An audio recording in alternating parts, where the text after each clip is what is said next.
Je vais vous présenter mon projet qui porte sur les suivis et la modélisation de flux hydrologiques sous les scénarios actuels et futurs des changements d'utilisation des sols et des climats dans les sous-bassins de la rivière Kasaï. La rivière Kasaï fait partie intégrante du bassin du Congo. Alors, les bassins du Congo, on l'a rappelé depuis hier son importance, notamment en termes de débit qu'ils génèrent, mais également euh, le son rôle clé dans la régulation du climat global. Alors, imaginez que le bassin du Kasaï à lui seul génère 43%, hein, n'est-ce pas, du débit du fleuve Congo. Et même en termes de superficie, il représente pratiquement les un quart de la superficie totale du bassin du Congo. Donc, c'est un bassin très important que nous devons suivre vraiment de plus près.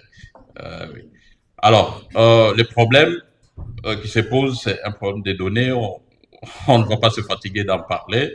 Le docteur Ben a si bien présenté la situation des stations qui, qui sont pratiquement inactives aujourd'hui.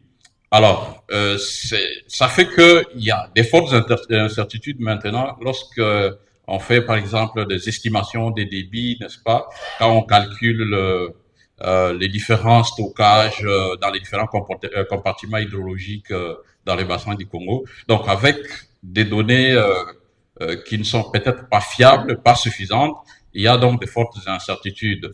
Et il a été établi aussi un manque de modèles, n'est-ce pas, qui intègrent en fait les aspects de changement d'occupation des sols avec les changements climatiques.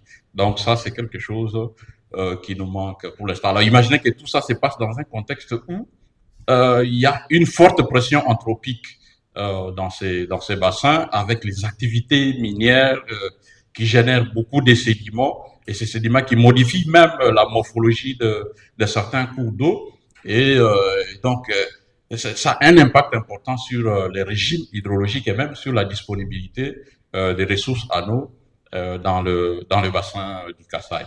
C'est ainsi que